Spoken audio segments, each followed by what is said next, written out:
What's up everyone, how are you all? Today we are back with another blazing Naruto story. What if Naruto's sexy jutsu turned permanent, and he became the village's dream lover? If you enjoy then please like, share and do comments. White mist floated in the air, sliding away from her body revealing features pleasing to the eye. Large poster boobs, a nice ass and a pose to tie it all together. Though the centerfold was clothing her body, she still chose a cute enough outfit to still allow the imagination work up ideas. A cute shirt with wings attached to the back and light blue shorts. She slid a hair clip to hold back a rogue strand of hair. Naruto Umazaki or Natsumi, his alias, pushed the rest of her loose, blonde hair behind her ears and gave the mirror a look over.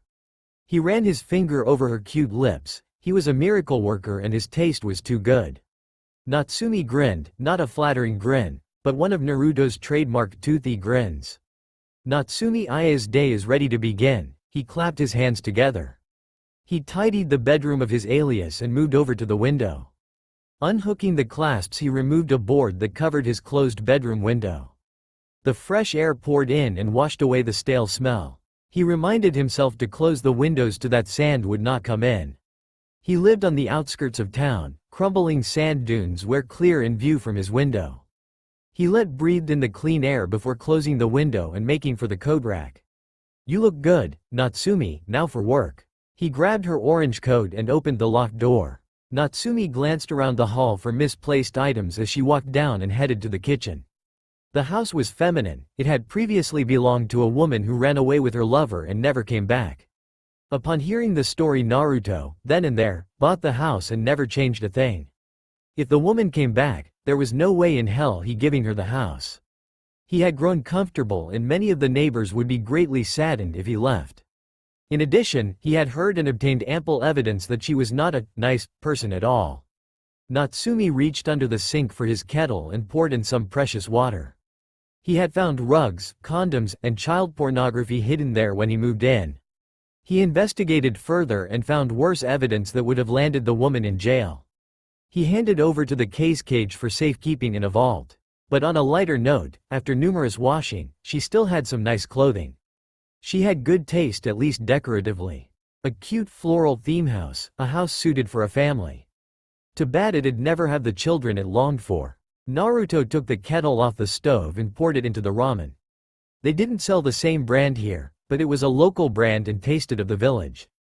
It was nicer, but made him long for the Leaf Village brand. The Sand Village was highly envious of the Leaf Village and secretly boycotted most products. Ramen was one of them. He reopened an old volume of Icha Icha Paradise that lay on the table from the last time he opened it and began flipping through.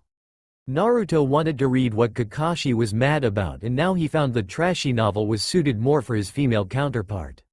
Kakashi was probably retired, probably with Iruka settled in some nice house in some far-off village. He imaged Iruka in an apron by Kakashi's side, leaning over and asking him if he wanted more rice. Iruka probably and realistically won't go down without a fight. I wonder what Sakura is doing. She's probably happily married too. He paused, and Sasuke. The last time he saw him was after he left the hospital. It was 3 days later that he ended up fleeing from the hidden Leaf Village. Naruto clenched the book. The pang of homesickness had hit him once again. He missed his friends, he missed his home, he missed ramen. Naruto grabbed his chopsticks and dug in. He sighed. He would be eating ramen now, but after breakfast he'd have to make his lunchbox too. Being a woman was hard. Being a Yonin instructor loved by his students was harder. And boy did they love him. His genin were great and they were bright students he was proud of. They would certainly become great chunin. Naruto placed a bookmark into his novel and reached for the 101 bento idea book. Natsumi Aya had a special person to make lunch for two, and so did Naruto.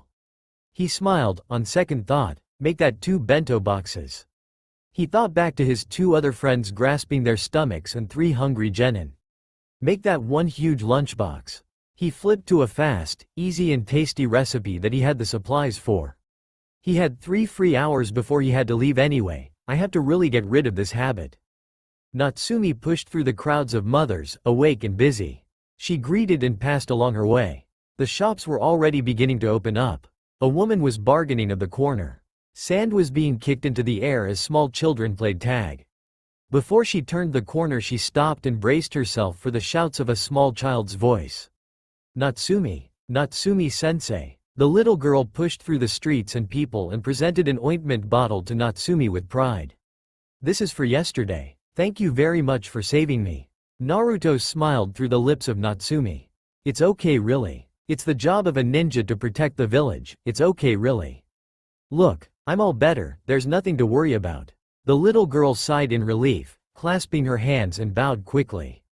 Her friends were already waiting for her around the bend. Naruto watched the girl cross the road and join her friend. Noticing Natsumi still on the corner they waved a goodbye to he ninja savior. Bye Natsumi-sensei. Natsumi-sensei, you're the coolest. Morning, Natsumi-sensei. Bye, Natsumi-sensei. Take care. Natsumi waved back to the students. She watched them slip away before returning on her way. Climbing up the many worn steps, she neared the some ninjas in training. The academy was 2 floors, it wasn't fancy but it was simply all a growing ninja wanted. Before meeting with her Chuunin applicants she would have to meet the sand cage. Students and ninjas alike joked on and relaxed outside the gate of the building. Several of her fellow senseis were smoking outside the front of the building. They stood casually, smoke trailing from their lips. Eyes dulled and bored as if having no other way to waste time. Natsumi beamed. Morning, Rika-san, Morimoto-san, Taguchi-san. They merely raised a hand to wave back to their college. Rude. Naruto gritted his teeth. Rika wasn't really much of a teacher. She was very feminine, opting for a more fashionable outfit than a ninja garb. Her red hair was short, but professional. Rika hated Natsumi and considered her a rival for Morimoto's affections. Though a master at chakra she lacked other skills. Morimoto was the opposite, being overkill. He was strong and muscular. Arms thick with muscles. Perhaps lacking the resourcefulness of a true ninja. Natsumi felt for Rika. Morimoto would not return her feeling, being smitten with Taguchi. Taguchi-san wasn't wearing the right thing and was totally ill-prepared for an attack. He was so thin and pale it was a miracle he had become a Chuunin and not a piece of paper. His hair was combed nicely and his glasses and his clothing neat and clean. He had eyes for Rika, a flaw in itself. Such a vicious circle of adults, really, they weren't setting a good example for their students. He sighed, being a good and much-loved teacher he had to stop Rika before the young academy students arrived. Rika-san. I don't think you and the others should be smoking here. Natsumi waited to see her reaction. Only after a couple of more drags, Rika responded by blowing some smoke into Natsumi's face as a Naruto boiled within Natsumi. If I were Naruto. I was Naruto. If he were Naruto he would kick their leaf ninja asses. He was a Yonin and of higher rank than all of them, and was already overqualified. He cracked Natsumi knuckles in one fist, the other holding the cuff of Rika's shirt. Rika's shitty skills never would have been able to dodge it. Naruto left the village having a higher power than a Sennin. He gritted her teeth. It was Natsumi. He already was acting like such a woman. Where was man who strove to be Hokage? Natsumi, chill. She's only playing with you. Natsumi didn't bother facing, instead Morimoto received a finger aimed at him that screamed, "Shut the hell up." Natsumi kept her turned back on Taguchi. Though he liked Rika and Rika was worse to him. She wouldn't give him the time of day and laughed at his attempts of love. He watched like a hawk. It was a pregnant pause. Rika gave up on struggling and braced for the punch. Don't mess with me, you bitch. She dropped Rika on the spot. Naruto made sure he gave a warning glance to Rika before turning to go inside. When she reached the doorstep she checked if they were still smoking. They weren't. Hopefully Cage didn't see that. What was the likeliness of that? Naruto grinned. But still, Naruto bit own lip. The Cage wanted to see Natsumi. She had to meet him. He felt flustered. Natsumi turned around only to bump her head into the chest of the Grand Cage himself. The Cage grabbed the woman's shoulders and straightened her posture. Naruto readjusted the Cage's robes and took a step back. Good morning, Cage. Natsumi glomped onto the struggling man in a tight hold. The other teachers and ninjas were heading into the ninja school noticed the spectacle between Natsumi and Cage. Natsumi. Gaara had long been trained to, when in and out of contact, call Naruto Natsumi. His eyes twitched and he blushed. If you act like this, people are going to think that we're involved. Natsumi baited him on, making bashful gestures. Gaara took a step back for a safety precaution. He looked around for any source of help, but only saw an audience looking for drama. Batting her eyes and intertwined her fingers, Naruto leaned forward and hugged Gaara in front of the ogling crowd. "Oh Gaara, don't be so shy, I notice you looking at my body too." A tall teacher readjusted her goggles and stepped forward to correct Natsumi's affection. "Natsumi, that's no way to talk to the cage." Natsumi pushed forward relentlessly, stroking his back. "Oh cage, you act so shy in front of the public eye when we've already." She gestured obscenely, and the crowd grew uncomfortable, watched all her hand movements, and Gaara, I never. Rika's face was a red blush. The students that should have long been in class were surrounded the scandal between their cage and prize Yonin. Tamari and Karukuno had arrived to break up the crowd. They both bore with serious looks on their faces, bearing bad news as always. Gaara rubbed his temple, irritated. Naruto grinned. He stopped quickly in fear that someone might recognize the smile. By now Natsumi had let go of Gaara and threw his head behind his head, kicking his legs. "He came to ask me to marry him, didn't you?" "Actually, I have some business to discuss," Gaara said in a serious voice. "Business means?" This startled Tamari for a second. No sister wanted to know her brother's life. "Natsumi." Gaara started to walk ahead to their destination point. Tamari and Karukuno wordlessly followed behind. "Coming, sweet ramen delivery boy." The sand couldn't reach the tall tower, yet it flew around it like a whirlwind, desperately racing to get to the top.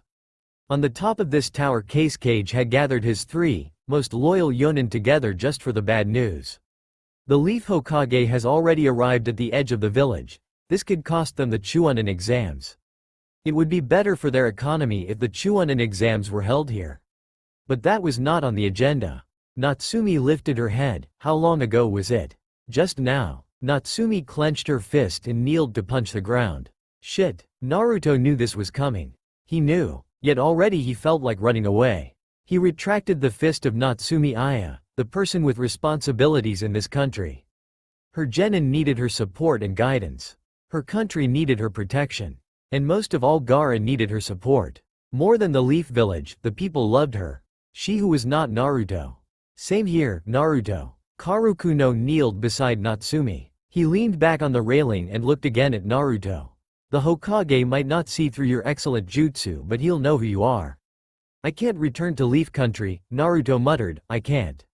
Not now. I don't want you to leave. If you leave, Gaara will brood." Tamari smiled and nudged Naruto a bit. She showed worry in her face too.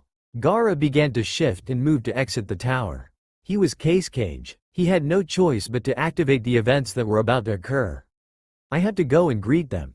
Naruto stood up and dusted himself off. He joined Gaara by his side and held the crook of his arm. "I'll follow you wherever you go, as long as my name is Natsumi Aya." "Natsumi." Gaara smiled. Tamari and Karukuno shrugged and chased after the two who had begun to descend down the stairs. "Let's go greet those bastards, Natsumi." "We've been walking forever," Sakura whined for the 9th time. She had only started whining after they had hit their 3rd dead end. Now they had reached their 5th dead end, 2nd detour, and 8th pit stop, and still they had not stopped to eat food or drink water. They were set off 3 days, and then afterwards their cart broke down and they were forced to carry their luggage over the vast sand dunes to the outskirts of town. From there they decided to split up into 2 teams. One to guard the luggage and other things. Kakashi, Iruka and Hinata were chosen to stay behind. Lee, Sakura and Neji were chosen to accompany the Hokage to the academy and send back word once they got there. To think that the others are waiting for us to send word, sitting under that roof. Waiting under the shade. I'm a little jealous. Sakura looked around to the others who were as tired as she was. They only looked at the scenery and their destination. Tall sand dune-like structures, bustling people, vendors shouting. The noise pushed their impatience and seemed to overtake them all. Now as they were nearing lunch, the sun had gotten stronger. The people of the sand village seemed to be getting them nowhere, and the only person to give them accurate information was a little girl that had run away screaming at one point. Finally back on the right road, yet tired from the last road, Sakura wrapped her arms around her fiancé's neck and blew into his ear playfully. "Lee, carry me." A crimson blush came over Rock Lee. Sakura clung to his back happily. Lee didn't protest about the female Yonin he had begun to carry on his back, scouting and jostling around with the added height. Just showing how whipped he actually was. Whipped being another word for in love, of course. Sakura. Lee, your behavior is inappropriate for people your age. Lee and Sakura giggled as the more serious Yonin reprimanded them. You're making us look bad. Indeed, the sand villages were watching them and had been watching them ever since they entered town. Yet none of them had offered any sort of help whatsoever, as if they were buying time for Cage. What could he be hiding? He hated spies. If only they would offer some sort of directions. Neji touched his throat. It was dry from all the shouting. He was too tired. Great Hyuga Neji, broken down by some sand and wind. Shameful. He decided to take a breather and sat down on the steps that seemed to lead on forever. Neji lowered his head in shame. Sorry, Lord Hokage, I'm just too tired. Neji lifted his head and watched the Hokage brush past him up the stairs. Lord Hokage, are you all right? You should rest. The Hokage was the one pushing forward the most, determined to reach the destination point up ahead. The Hokage was overworking himself again. He was often troubled and said at times like this it was best to deal with a troubled mind by occupying oneself with tasks. It's okay. I'm a little tired and the sun feels a little too hot. Lord Hokage, you should rest before the sun gets you. Neji's voice faltered. There was no way he could reach him. Initially, he had helped Sakura and Ino push Sasuke towards a short vacation while on his trip to the Wind Country. But now he saw there was no way he could stand in the wake of the workaholic. It's all right. That little girl seemed to have given us the right directions. See, we're almost there. Indeed, the academy was up ahead and they were almost there, but now the sun had gotten to be too much for him. It was too hot, he felt hot and his Hokage clothing weren't helping. It was at this point that he had begun to hallucinate. An angel seemed to be descending from heaven, down the stairs. His legs were getting wobbly and his balance was thrown off by an unknown source. Probably the worn steps had caused him to fall into her outstretched arms. Had this angel come to collect his soul? It was about time. He embraced his seemingly solid oasis without complaint. It was better than eating concrete. Hokage-sama. Shouts rang through the air. Several people ran towards him, but now he forgot who they were. The angel seemed to be shaking him back and forth, saying his rank over and over again. I must be having heatstroke. Sasuke smirked. He touched the Natsume's face. Don't call me Hokage. You're the last person that should call me Hokage. He closed his eyes and then went limp in the bewildered angel's arms. Naruto, how are you? Sasuke awoke to find himself inside, cold water being put in his mouth. He gulped the water down and opened his eyes. It felt cool as it ran down his throat. He was content, even though he felt a little drained of energy. The angel sat him up and placed a bottle into his hand. She wrapped his weak fingers around the bottle and let go of his hand once she was confident he was strong enough to hold on. She sat beside him and watched him gulp down the water hungrily. How long had she been watching over him? Sasuke looked around the room and his surroundings. He seemed to be in a classroom, which meant they arrived at their destination point. The curtain was drawn to make the room cooler, but the windows were open, making the curtains billow. His savior was a woman after all. Her outfit bore cute little wings on his back, but she looked like a teacher with her serious face on. Touching his shoulder, she leaned forward to whisper in Sasuke's ear, "Just wait right here. I'll bring in your friend." Natsumi stood up and exited the room calmly, and a few minutes later Sakura entered the room loud and angry. He looked disheveled and roughed up. Sasuke didn't recall there being a fight. However, the constant bangs and shouts outside the door disturbed him slightly. Sakura's evil eye warned Sasuke to look at her when she talked. "Sasuke, how come you didn't tell us you had heatstroke?" Sakura placed her hands on her hips and tapped her foot, waiting for an answer. "We would have stopped, it was a small matter." Sasuke gripped the wall trying to stand and leaned against it to hide his obvious weakness.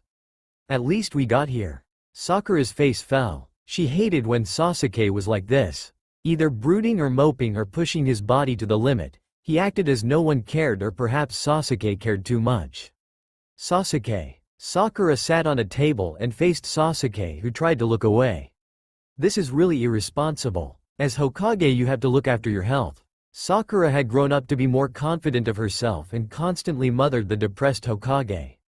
She couldn't stand how childish the Hokage was acting, and as the years without Naruto grew, she was pushed more and more into Lee's welcoming arms. Besides, it was no secret among the circle that Sasuke was pinning for Naruto, but it was between Naruto and Sasuke. If it either Sasuke's rise to Hokage or Sasuke's treatment of Naruto, but no one really knew the cause of Naruto's disappearance. Only Sasuke and Naruto. Where did everyone else go? He said absently, trying to change the subject. Sakura sighed. They went to put away their luggage at the hotel. They should be back soon. Temari and Kankuro had volunteered to go with Lee and Neji to where Hinata, Iruka and Kakashi were left behind. However, the hotel they booked for us might be a problem. We're 5 days late and all the other cages from other hidden villages have already left. Who's left here? Sasuke said, surprised. They were that late? How much paperwork would be left for him at his office? Sakura emptied some sand out of the folds of her clothing. Just Gaara, Natsumi-sensei and I. Then there are the ninjas that go to school here and the teachers. Sakura held back her laughter. Natsumi and Cage were having one hell of a time keeping many of the females away from the door. They dropped everything at a pin drop and ran over to see the fabled Bishonen Hokage of Hidden Leaf Village. Many of them unmarried and single women, all of them fighting to get their chance at Sasuke's cold heart. Sasuke looked to the door where many females were shouting at Cage to let them in. For a second through the glass of the door he saw Natsumi's laughing face. Sakura looked the direction Sasuke was looking at. Oh, it looks like Sasuke's got eyes for that teacher already. Sakura hid the pleasure Sakura was having at all of this and the comments on Sasuke's blush. In the past she would have been angry that someone would get between them. But Sasuke was now her friend and she wanted more than anything that Sasuke open up again. Like in the days that Naruto was around and he'd get so angry or laugh or actually talk about something other than work. Natsumi-sensei is the one that carried you all the way here. She's pretty strong. Sasuke turned to Sakura, who was having a good time absorbing all of the drama. Natsumi-sensei? Natsumi Aya, the woman whose arms you fell into. I was talking to some genin and they say that both Natsumi Aya and Cage Gaara are pretty tight. Sakura caught her inner Sakura and held her mouth before something slipped. Gaara seems nicer now Aya's around. So she's already taken? He said sadly. It was then that Sasuke had an idea. A terrible, wicked, evil idea. Sasuke, you're not thinking of stealing Natsumi away from Gaara, are you? Sakura poked Sasuke in the cheek affectionately. Sasuke grinned with new ambition now. I'm tempted. Sasuke, this isn't like you at all. Sakura faked her shock. In actuality she was surprised that Sasuke would try this. But it wasn't like Sasuke to give up either. Sakura kind of liked this Sasuke. Though he was kind of dangerous sounding, it was a start for a change. Sakura's voice changed to let an undertone slip in. Why Sasuke? Why now? Come on Sasuke, admit it. You've fallen in love at first sight. Screamed inner Sakura that had struggled loose. Sasuke shivered. Sasuke knew this if someone was breathing down his neck, someone he didn't want to upset. It was the Sakura confessional, as Naruto described it. Naruto suggested that Sakura should join the torture and interrogation squad for being able to pump information about Sasuke's personal life and feelings after they had become Yonin. Naruto was promptly beaten up. Sasuke turned his face towards the wall to hide his blush. I know, but she just may be worth it. I haven't felt this way ever since Naruto. Aya is not Naruto, Sakura reminded him with a stern voice. Sasuke sighed, I know. But don't you think I'm ready to move on? Sakura crossed her arms, depending if you think falling in love with a girl who reminds you of Naruto again will mean that you've moved on. She leaned forward, have you? Sasuke ran his hand through his hair and smiled. When I woke up I looked at her and thought maybe. Sasuke was interrupted by several bangs and finally Natsumi and Gaara burst through the door and shut the door quickly, leaning on the door as a barricade. They both seemed to be breathing and sweating in unison, and once they were sure the door was safely locked and closed they gave each other a thumbs up. Still there was the banging like a hurricane trying to level a house. Is the Hokage in there? Come on Natsumi, you have to give us all a chance. I heard he's really handsome. Another voice, Rika's probably whined after. Come on Natsumi-sensei, you have Cage all to yourself, give us Hokage. We're gonna take revenge by stealing your Cage away from you. Natsu tilde me. Cackling evilly, Natsumi pressed her face against the window and made faces at the women. "Don't you all have makeup to apply?" teased Natsumi. A melody of feminine voice chorused in realization that they forgot to freshen up and abandoned the door in a hurry. A sickened screech of heels and crawling of nails was heard as they fought their way to a change room or washroom. Natsumi poked her head out the door to enjoy freedom and an empty hall. Ha ha ha. Suckers. And then there was when he saw it. Naruto. Naruto's expression, his body language. Naruto's tongue sticking out at the world and his laugh. This type of person he fell in love with. Aya turned to Cage holding the door open with pride beaming from her body like a firefly or a haystack set on fire. "Good job, Natsumi." Gaara patted Natsumi's head and in response she grabbed his hand trying to get Gaara to rub his own head. Sasuke looked between Cage and Natsumi, such open affection. Gaara turned his head to the two watching. "You're welcome to join us for lunch or you could go sightseeing that our Hokage needs time to rest." Sakura shook her head and tried to gesture as much as she could a clear no. She had enough sand and sights for one day. She turned to Sasuke who seemed to have zoned out. "Should we go have lunch now, honored Hokage?" She put back her good Yonin act for the rest of the world. "Would you like to join us?" "Natsumi made enough food for all of us to share," added Gaara silently. "I would love to," Sasuke replied with a smirk. Gaara and Naruto felt a cold chill lick their spines. "I feel cold suddenly." Natsumi pointed to the window blowing the curtains out of control. "I should close that window." Naruto winced. "Why do I feel like life is going to get a bit more harder?" Gaara, ah. Naruto loved putting Gaara on the spot. He pushed the tip of the chopsticks forward to Gaara's lips giving Gaara the choice to eat or not. Gaara chose to take a bite of the meat. He always enjoyed meals that Naruto cooked. Sasuke looked at his portion of his food, warily examining it.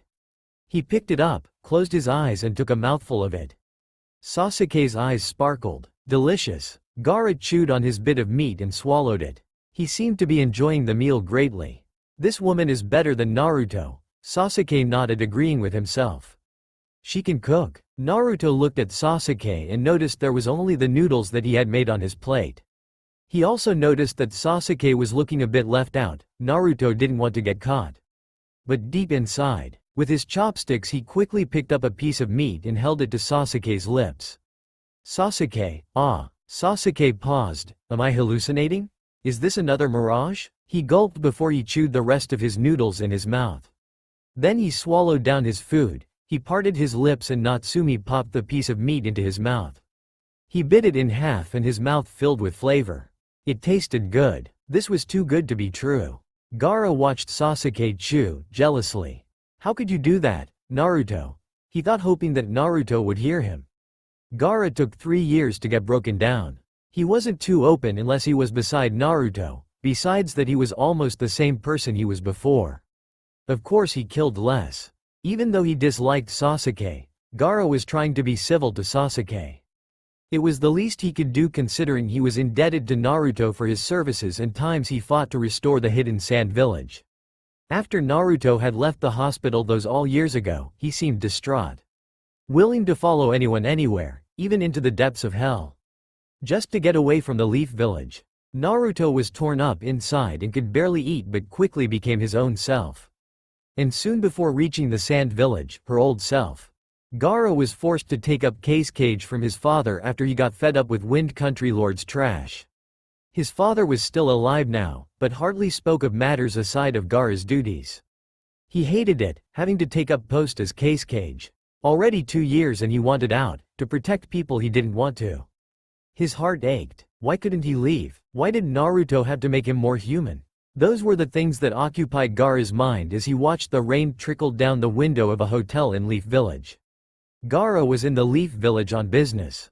It was raining hard, water pouring everywhere. He had never seen rain like this.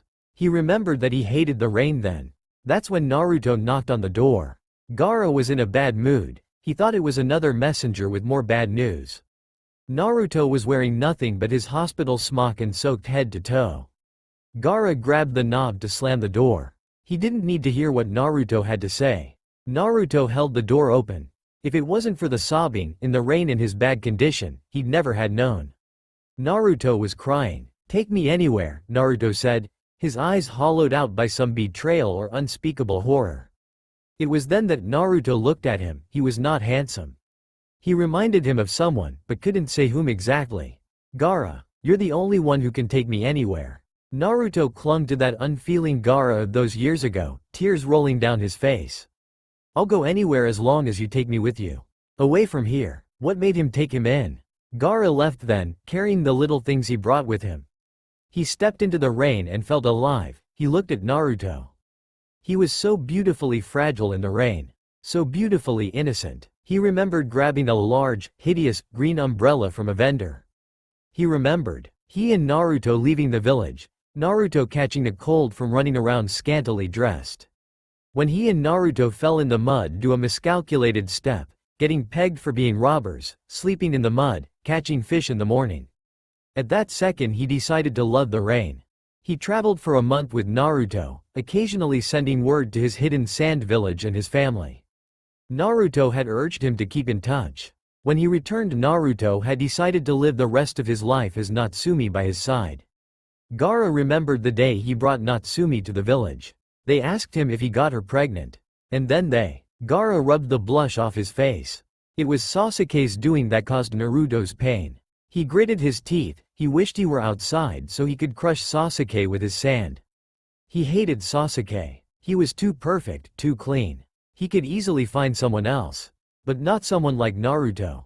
Sasuke would never find another like Naruto. Naruto was priceless, and Gaara learned that every day he fell in love with him. Gaara's chopsticks broke in his fingers. I'm not losing Naruto to Sasuke. Never. Sasuke, he felt his stomach suddenly lurch. Not only did he feel ill-kai coming towards him from Gaara, he felt one leaking from behind Natsumi-sensei. Natsumi seemed to sense it too, yet she did not turn around to face the woman breathing down her neck. She attempted to continue to eat happily, but it was too much. Natsumi couldn't eat with this bad will towards her. Natsumi, this is the teacher's table, right? Rika's voice was sharp and striking. Naruto felt daggers of hate stabbing the back of his head. He turned around slowly. Rika held her bento box in her hand like a weapon. Makeup carefully applied to her face to harness the natural look of her face.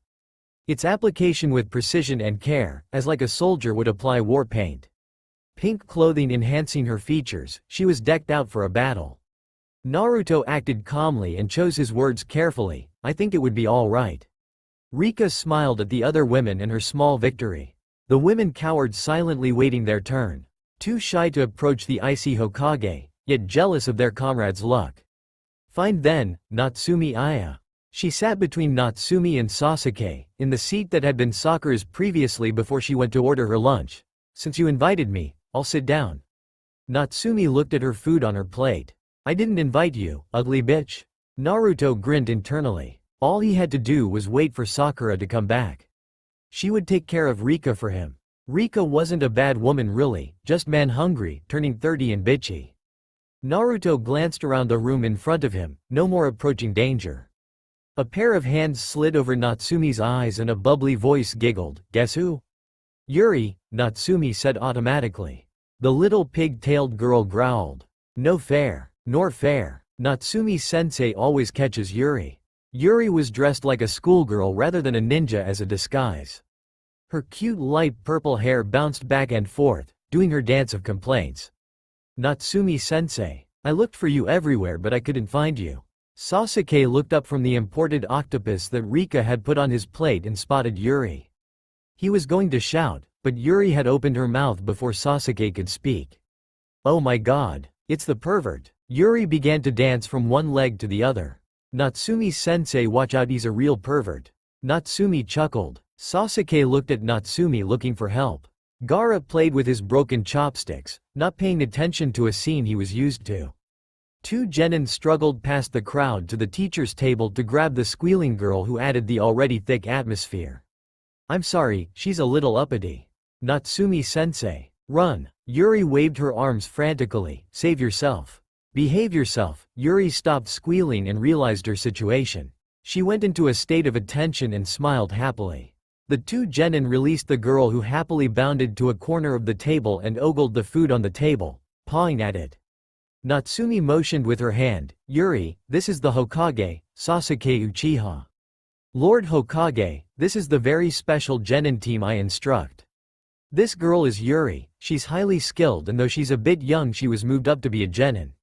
Sasuke blinked, special indeed. Rika tapped his plate directing his attention back to the meal. Natsumi continued on and motioned to an Asian boy with a scar running down his face. He had black hair to his shoulders and a serious expression. This is Jin, he's quiet. Sometimes he says weird things, but he's a prodigy child. Natsumi paused mid-sentence, except he's a bit eccentric. Jin gave a small smile. And this is. Natsumi was cut off by a boy who had the looks of someone of European descent. His French accent was apparent and already he showed his emotion with the clasping of his hands. Ma chérie, I don't need an introduction from you. You rest your tired throat. You must have some sort of scuffle, you look pale. Natsumi rested her cheek on her hand and elbow on the table.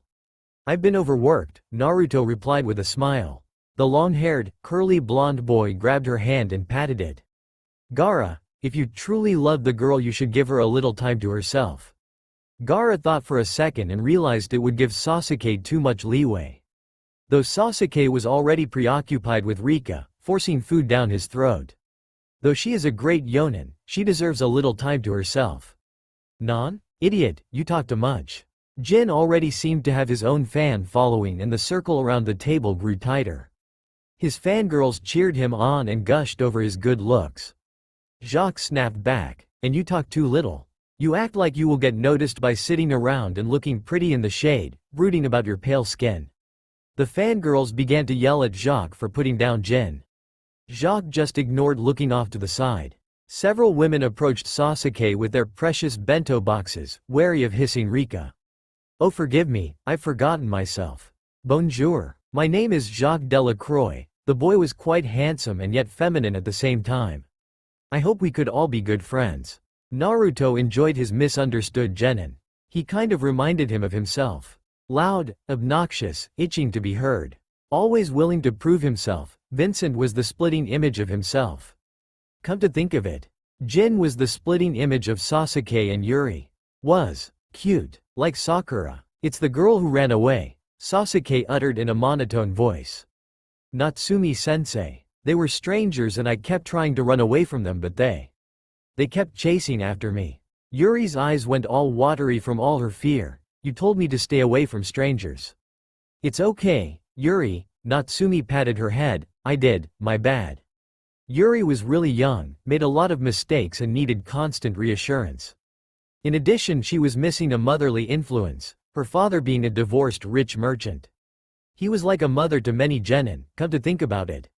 Natsumi-sensei. She wiped away her tears and her mood suddenly lightened when he saw the noodles trailing from Natsumi's lips.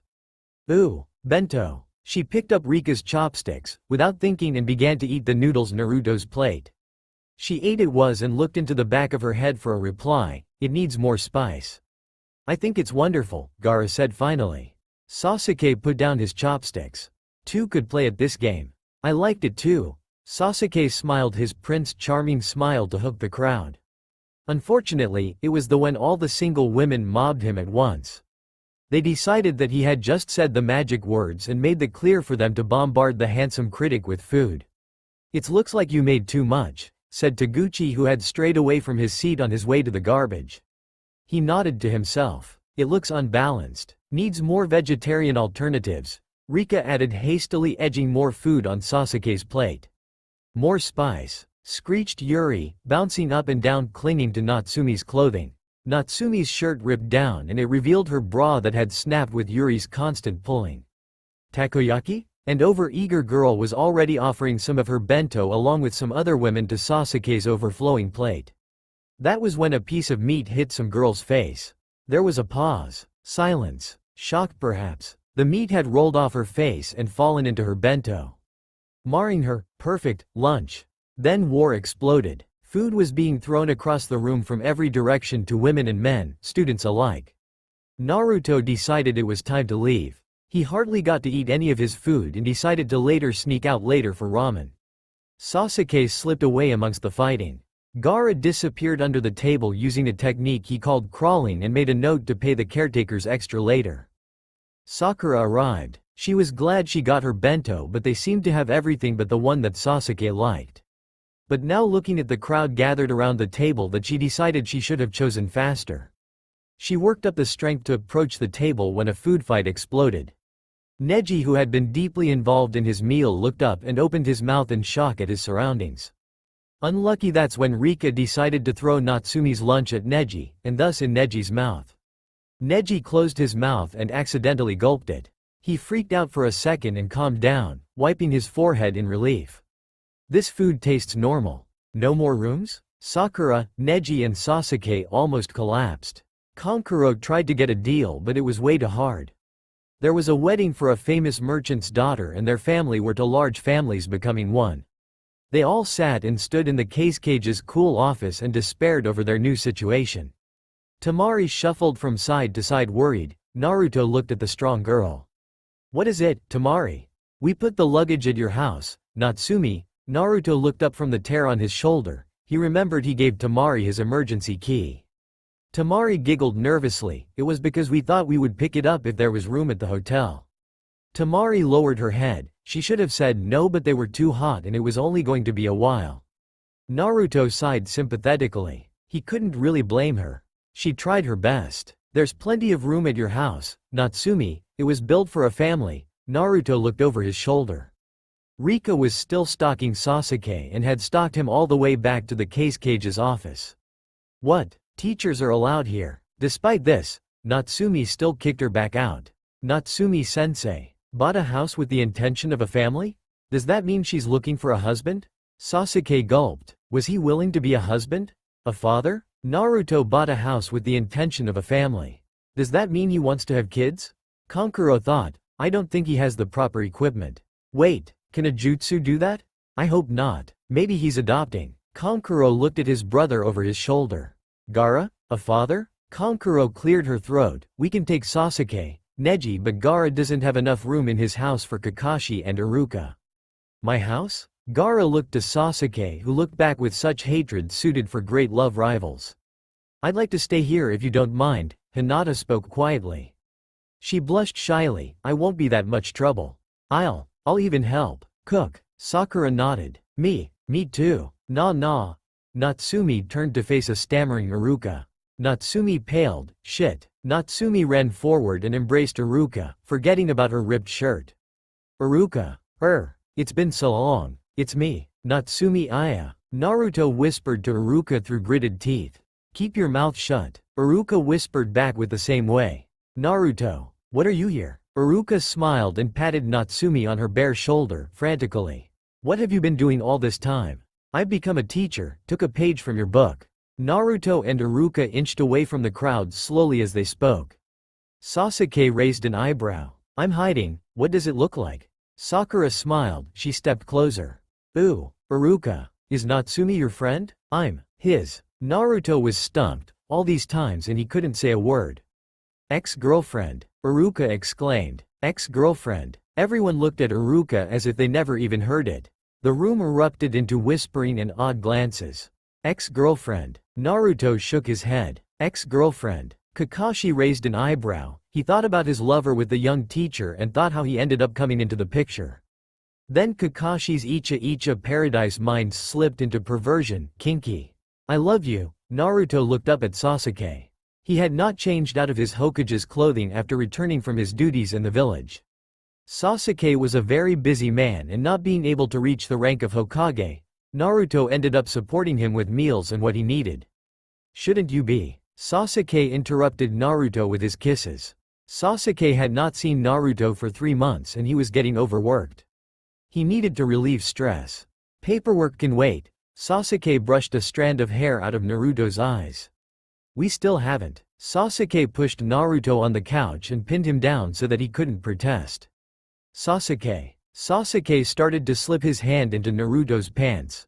How am I supposed to take my husbandly duties seriously if I can't even get with my wife? Naruto frowned. Sasuke was saying this now, but he knew everyone would be on his ass later if Sasuke didn't hurry his behind off to his next meeting.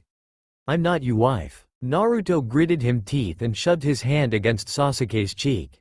I'm your lover. Be more romantic. Sasuke cocked an eye and examined Naruto's clothing. He was wearing his normal orange outfit with some slight alterations here and there. His precious headpiece was removed and placed on the table. Sasuke tugged at the article of clothing around Naruto's waist, cocking his eye. A lover that wears a frilly apron? The stealthy Sasuke leaned in for another attempted stolen kiss. Naruto intercepted and placed a finger on his lips. You have a meeting today at lunch. Sasuke grimaced, started thinking and stopped. He started to tug at his own clothing. Screw it. Naruto grabbed Sasuke's earlobe and blew in his ear. Sasuke blushed and made a move to remove his pants when Naruto whispered in a husky voice. Even one with rakage. Sasuke moaned. He looked through his head. Tomorrow how about? Naruto a step ahead cut him off. You have a meeting to discuss project funding. Sasuke bit his lip. He looked through his memory harder. We continue this on. You're booked until the end of the month with things you can't cancel. Naruto and Sasuke were now sitting on opposite ends of the love seat. Sasuke looked at Naruto, rubbing his temple. Naruto sighed and went into the kitchen to make Sasuke some tea. Sasuke dropped his head and sighed. I'm sorry. Naruto slipped his fingers around the kettle handle, concentrating his thoughts on pouring water. I know. Naruto suddenly paused and remembered something Sasuke could put off. It was his lucky day. Oh yeah, and some villagers said they wanted to talk to you this afternoon, said it was important. No details. Naruto turned from his slowly boiling water and beamed. You think you can put it off? Sasuke's eyes widened. He turned away so he didn't have to face Naruto. I can't. It's important. You know. Village stuff. Naruto's heart stopped. Sasuke was the Hokage. He was always improving the quality of the village, making everyone happy. The Hokage was always great. Everyone adored him. People aspired to be like him. Sasuke was worshipped in school and Naruto was wrong thinking that he could beat Sasuke out there. As if he could ever be as loved as Sasuke. Respected as Sasuke. Being Sasuke's lover made it even harder. Now they hated him for being loved by Sasuke. He had to get his mind off of it. Oh, what's it about? Naruto inquired. Sasuke stilled, looked out the window. I'm not obliged to say. Naruto was hurt for a second. When had he and Sasuke grown apart? He never usually tried to pry into his life as others did. But he felt like. Naruto flashed his teeth in a smile to reassure Sasuke that it was okay. Come on Sasuke, you have several minutes. Naruto bowed down to the Hokage in a respectful manner, something he only did away from the prying eyes of persecutors. Naruto jokingly batted his eyelashes. Please? For me? Sasuke turned around slowly and looked at Naruto cold and unfeeling. Naruto felt a pang of raw emotion, as if Sasuke wasn't looking at him at all. As if he was looking through Naruto. As he were looking at someone else. A killer, a rapist, a monster. Naruto stepped back, knocking the kettle off the stove. Naruto panicked. He thought rapidly, choking on air. Sasuke. Not you too. Anyone but you. Naruto edged closer to the stove, trying to create as much distance as possible that he felt the heat. It was too hot. He was sweating, but that was because Naruto was afraid of turning his back on Sasuke. He reached him hand behind him to turn the heat off, blindly. Sasuke spoke. It was like time freezing as 1,000 kunais hit Naruto's heart. It's about you. That's when Naruto burned himself. Memory end. Kage and Hokage looked at their teacups, trying to avoid eye contact with each other. The meeting had broken out into a verbal fight in which Gaara started to insult Sasuke on his tactics and that Sasuke was a coward trying to erase the Sand Village.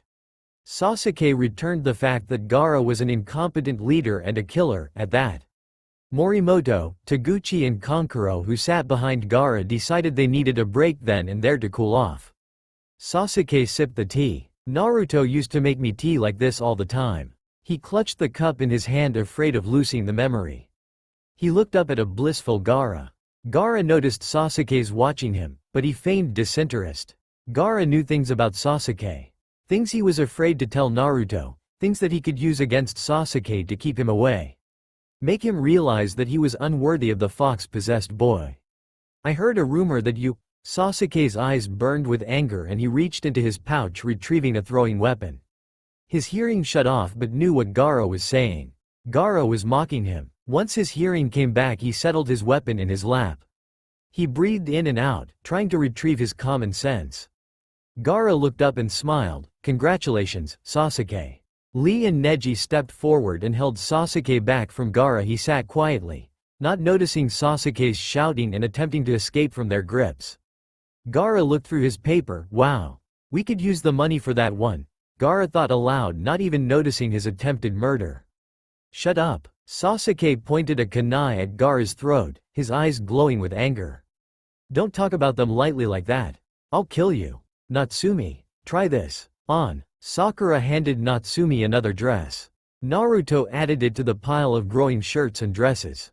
Natsumi sighed. Naruto knew he was going to be a woman. But this was overkill. Temari smiled and nodded. "I agree, it'd look great on you." "Natsumi, Sakura, I'm going to go check out the lingerie store across the street. I'll be back." "Okay, Temari." Even though one could not see his facial features, Hitaki Kakashi was grinning happily. For the day he was given permission to be Temari's fashion advisor, and now Temari was dressed better than ever. He followed after Temari like a puppy, almost skipping to the lingerie store. Natsumi headed to that back room of the store where many of the stalls were white and unworn clothing and department hangers lay strewn on the ground. He chose the cleanest stall and kicked the unworn clothing out the stall door. Sakura followed her and stopped in front of the closing door. Natsumi poked her head out the semi-closed door and smiled. Sakura looked a bit troubled. Naruto knew she had something to say now. Naruto moaned internally. "Is it okay if I talk to you while you dressed?" Natsumi shrugged. "Sure, why not?" Sakura decided to start out by introducing Naruto. "You may not know this, but it was quite famous news around Leaf Village." Naruto tore off his ruined shirt with annoyance. He knew the story Sakura spoke of. They were still talking about him after 3 years, even though they acted as if he never existed. When Sasuke first became our Hokage in Leaf Village, Sasuke was in love with a man named Naruto. "I heard rumors about it." Natsumi replied with the frustration of removing her pants. It was said that Naruto was the reincarnation of the Nine-Tails Fox. Sakura held the memory of their friendship in her mind. Naruto was such a nice guy. Sakura bit back her anger and repulsion. Naruto was hated by the villagers. One day he disappeared for no reason. When he came back, he was practically ripped apart. Sakura shuddered at the memory. She had heard some genin had found him half alive. Something human or more like inhuman, since what they did to Naruto was cruel. Not even animals were that cruel. 3 days later, Naruto left and went missing. "He's missing today." Sakura finished off the history for Natsumi. She must not know her connection to Sasuke. "I should tell her." "Aya, you look a lot like Naruto." Naruto held back his laughter. If she only knew. He looked at his dress. It was the only one her considered trying on. He hated it. He was rebuying the same shirt over, so that was settled. He moved to unlock the door when Sakura spoke again. "Are you a Sasuke seeker?" "Huh?" Naruto paused. How much had changed in 3 years? Sasuke seekers? They're women who sometimes dress up like Naruto and try to win Sasuke's heart. They think that being Sasuke's wife will lead them to fame and fortune, and they're somewhat right. Sakura knew this. As long as Sasuke had a Sasuke seeker in his favor, she saw her old dream coming true. After the event, people found out about Naruto and Sasuke, and the women started to dress like him. They thought it was what he liked. She remembered trying on Naruto's clothing with Ino when they were cleaning out his house. How much they had laughed at Naruto's expense. "I thought it was really funny for a while. They had a fan club for him and everything. I was a member for a short period of time. And then, Sakura had to tell Natsumi-sensei. She knew she had to tell her, because she was not a Sasuke seeker and that Sasuke deserved to get a decent woman like Aya. Sasuke started to date them. But what he really wanted to do was rebuild his life and have a family. Naruto closed his eyes. He didn't want to hear this. He ended up getting a friend of mine pregnant. Sakura paused as she heard the clatter of hangers fall to the ground. No. Naruto knew that Sasuke would not stay with him forever. It was just, "Are you okay, Natsumi?" "It's just the shock." Naruto faked a laugh. Sakura tried to act as if she weren't sad, reminiscing about Sasuke's past. He ended up doing the right thing and married her, but she was like the others, looking to get with Sasuke. Sakura remembered her friend, how happy she had been. Sakura had started going out with Lee shortly after. But she was different. For a short while Sasuke was really happy. Natsumi paused in her tracks. Is that why Sasuke looking so tired out? Did she leave him or cheat on him? Sakura paused. It was hard for her, saying the next part. She died giving birth to a son. Naruto leaned against the stall putting her shorts back on, so that's what happened. Her name was Yamaka Ino, she was a friend of mine. Naruto paused. Ino? Ino. He remembered her. At least it was someone he knew. Someone who was desperately in love with a man that no one dared to love and dared to love no one. Not even Naruto, who he tried to desperately. He understood her feelings and knew that Sasuke would not stay single forever. If it were someone else, he'd be upset. But Ino was just like him, madly in love with Sasuke. Naruto felt guilty. He never thought Ino would die though. Ino looked to be a strong ninja. But I guess it doesn't change the fact that she died. Naruto gathered his unwanted clothing in a messy pile. Already someone has died for my choice. But I guess that those few years Ino had with Sasuke would have been the happiest of her life. Sakura continued on, raising her finger in the air recalling the image of Sasuke's son. She remembered the day he was born, looking a lot like a mini Sasuke. Born with a frown. His son is really cute, his name is Daisuke. He was born almost a year ago. Sasuke didn't even know what to do with him when Daisuke was first born, but now Sasuke's a proud father. Naruto created an image of Sasuke trying to feed a crying child that refused milk. He couldn't believe it, if only he was there to see it. He's all right now, he's with Ino's parents now that Sasuke's on a trip. Sakura was trying to get him to like Sasuke. Naruto decided not to take that bait. He closed his eyes and spoke with clarity. I love Gaara. Sakura remembered the closeness he's seen with Gaara and Natsumi, such closeness. I know. I wanted to tell you if Sasuke falls for you, he's only looking for Naruto. Sakura knew in her heart it was better to tell Natsumi the truth about Sasuke. Sasuke would be relentless in his pursuit.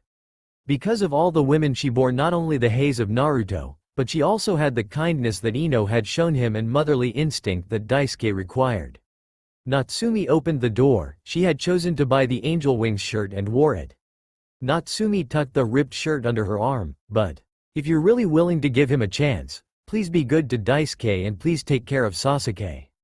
Natsumi nodded to Sakura, making eye contact with the mature woman that he had not had the pleasure of knowing in depth. He walked to the cashier, his mind occupied with thoughts of Sasuke, Ino, and Sakura as children he had grown up with. Oh no, self-insert. Mukumuku. Ha ha, made you believe Sasuke wasn't a father. Audience member. But didn't you say something like, Sasuke? A father? Like he wasn't a father? Unprove that. Mukumuku. That was me talking. That was my author's voice slipping in. If it wasn't an author's voice it'd be in brackets. Bawa ha ha tilde. Audience. Boo. Stop lying to us and covering up your mistakes. Mukumuku. That's not true. I planned this from the beginning. To lead you on. Audience member. That's diabolically evil. To us and Sasuke. Sasuke is weeping in the background. Mukumuku. Hey you. I didn't ask for your opinion. I am the fanfic writer. AM God. Background. On a banner, Mary Sue forever. Audience. All whispering smiley face. Let's kill her. Self-insert end. Bloody death by mass mauling. Many women hid their disgust as they watched Kakashi look through the panty pile at the women's lingerie store. I don't know what's their problem is. I'm enjoying myself immensely and I'm helping Tamari find a cute design. Kakashi flipped through the multicolored panties with stride. Iruka returning from the long lineup at market breathed heavily, looking around to see if he could find Kakashi and the others. He looked up to see a sight that would take his breath away. Kakashi in a woman's lingerie store, buying panties. Kakashi, what are you doing in THERE? Iruka gasped for his breath back. He felt like a mother with a 2-year-old that had knocked over a display case of expensive china. Kakashi lifted up a pair of pink panties, high so that Iruka could see. Kakashi didn't even have to remove a single weapon for the death move. This is your color? Iruka's heart exploded. He dropped the bags of groceries he was holding. A lone apple slipped out of a bag and rolled. Kakashi finished his sentence with pride. Tamari. Oh thanks. I'd look and feel great in this. Tamari looked at the color, thankful of Kakashi's good taste and style. Besides, every woman needed a gay friend. She passed Hinata on the way to the sales clerk. Hinata was pawing through the lacy cream-colored bras, unable to pick up the one she wanted. She didn't want her academy teacher to see the bras she was to wear, even though she knew which one she wanted to buy. Iruka-sensei. Iruka was watching her for a while. She looked embarrassed and he didn't understand why until he realized the reason. I'm sorry. Hinata. He attempted to nudge Kakashi away, who was already looking through the racks of bondage outfits. Can I talk to you for a second? Me? Hinata had picked up the bra and was trying her best to crumple and hide it from Iruka. No, Iruka stammered. Me. Tamari pointed to herself from across the store as the sales clerk was folding away her goods. No. Iruka shook his head frustrated. He looked at the apple that had fallen on the ground. It lay outside the store, slightly bruised. Kakashi. Kakashi was playing with a crop, testing it out on a scantily clad mannequin. Kakashi looked up from the mannequin with an evil glint in his eye. What's wrong? Iruka shoved the groceries in Kakashi's arms, tossed the crop into the air, which it landed in the panty pile. He hurried his lover out of the store, a safe distance away from where he threw the crop. He picked up the apple and began to clean it on his clothing, looking around nervously. Kakashi blinked, wishing he still had the crop in his hands. Iruka managed to get out his jumbled words finally with a lot of effort. I have a total someone that Natsume ish Naruto, I'm going to explode. Natsumi is Naruto, I had an inkling it was him. Kakashi scratched his head, but if it wasn't and you were telling the truth, I was going to ask her to join us. Iruka paused. Join us? It took a long time for Iruka to register what Kakashi was saying. Join us? Kakashi? Iruka was turning as bright red as the apple he clutched and was diverting his embarrassment into it. Hey, that means I'll just find another way to spice up our life. Not that he was bored. Iruka needed a lot of coaxing to even get into bed. He needed to be in the mood and he had tried all the normal stuff he could to get Iruka in the mood. Naruto's technique is pretty nice. Iruka blushed more and fed up with nonsense. He looked Kakashi in the eye. I'm not being a woman, Iruka said straight out, taking back the groceries into his arms. Kakashi wandered back into the store much to Iruka's dismay and reached onto the shelf, pulling a feminine piece of lingerie and holding it to his body. How would I look in this? Kakashi teased. Iruka's heart exploded for the second time in that day. I'm so sweaty, I'm starting to smell like Lee, Sakura complained, and that's after training. Hinata was looking through her bag, pulling out soaps and a towel. Sakura was kicking her legs on Natsumi's guest bed. She sat up and looked around the room. It was really a cute room, probably for a daughter. The house was really lonely without people, a house too big for Natsumi alone. It made her feel uneasy, as if this house held a dark secret or harbored some ill will towards its residents. She wrapped the towel around her body, bored. It was already decided that they would take a bath. Natsumi couldn't even protest before Sakura gotten her towel out. Sakura had been cut off by Natsumi's agreement. None of them had bathed in several days and they already reeked of hard labor. The sun was cruel to those who were not of the Sand Country and understood why those of the Sand Country were so hard-headed and cold. The desert never gave freely. Natsumi poked her head into the room. It's not far from here, it's a nice place. You'll enjoy it. Naruto had left Iruka to put away the food and Kakashi was also retrieving a towel into a bin that he had been given. Natsumi had already worked out the technicalities with Tamari. He didn't want anyone to interrupt his personal time. In 15 minutes everyone had assembled by the door. Tamari had returned with her bath stuff and waited to take care of Natsumi's guests. There's a bathhouse not too far from here. Tamari pointed to a building only 4 blocks away. Sakura was already running there. I'll meet the rest of you there. Hinata trailed behind Kakashi and Iruka, before Iruka stopped mid-step. I'll meet you at the bathhouse, Naruto. Aya was already in the house by then, the door shut and locked behind her. She had no intention of joining the girls in the females' bathhouse. He didn't think it was right. Surprisingly, after all these years, he didn't think it was right. How the times had changed. Iruka-sensei. Hinata tugged at Iruka's shirt. Kakashi turned around already several steps ahead to look at the two that had stopped suddenly. Did you just call Natsumi, Naruto? Naruto Umazaki looked at the private bath and sighed. He had sent the others to the bathhouse near his house, but no one knew about this secret bath reserved for Gaara and eventually himself. Of course, Gaara never had time to utilize this precious resource with him. What a shame. It was located near Gaara's home where he could go when he was tired and needed to relax in peace. Naruto quickly undressed out of his women's clothing and released his jutsu. He looked at his reflection in the mirror. Scars running along his body, all his features marred. His youthful body gone to waste. They made sure whatever that had damaged was something he could hide. His hatred for them seared in his heart. That was why he had to leave Leaf Village. To stop himself from killing them. Them and Sasuke, who had betrayed him to them. Now he no longer cared. As long as he had Gaara and the others, he'd be alright. He had long forgiven Sasuke. He had never really hated him. It was the overwhelming sense of betrayal that got him. He grabbed his towel and some of the flowery bath toiletries with him. He began to wash off the dirt and grime off his body till he was clean. He could feel the cuts, deep and merciless on his skin. It was unpleasant. The splash of water calmed his soul and reminded him of the ocean that he and Gaara had traveled to. After cleaning and rising off his body, he lowered himself into the tub. He could hear Lee and Neji talking with Kankuro on the floor below him. Wait, Lee and Neji, Kankuro, and, oh shit, why no jutsu? Natsumi sat in the bath and waited. Naruto didn't like walking around like Natsumi all the time, and only during bath time and bedtime could he appreciate his original body. But now all he could do was wait for Sasuke and Gaara to come into the cage's bathroom. Sasuke and Gaara stood side by side, facing the door. They had walked to the bathroom, side by side walked through the doors out of the academy, down the street. Never did one walk too slow or walk too fast. Just the right tempo for both of the trained ninjas, to the beat of the military march. Gaara and Sasuke stepped through the door at the same time, undressed in unison and folded their clothing into neat piles. Gaara withdrew his sand back onto the jug on his back. They exited the small change room in unison, both great minds on their destination, ignoring all surroundings and obstacles. They stopped before the bath. It was until that they actually looked at the object within the bath. Both realized a sight neither of they had expected. Natsumi Aya in all her glory in the bath water, downright naked. Her hair cascading over her shoulders and bathing in the tub. The water clung to her body.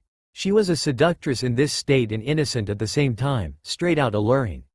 Gaara's eyes shot open in panic and shut tight. I'm so sorry, Natsumi. I forgot you had a key? Gaara covered his eyes. He had seen Naruto naked when they were swimming in the ocean. But not Natsumi, it was like a whole different person. He freaked out for a second. He ended up tripping on Natsumi's bucket into her unmentionables. Sasuke covered his eyes as Gaara did. Also a very bad move. Sasuke stepped back into a soapy puddle, causing him to lose his balance, land, with a splash, face first in Natsumi's lap. He froze in the position he fell into. Sasuke. A lone drop of water echoed as it fell onto a tile. Please get your head off of my lap. Sasuke pulled his head up just at the wrong angle, staring into Natsumi's S.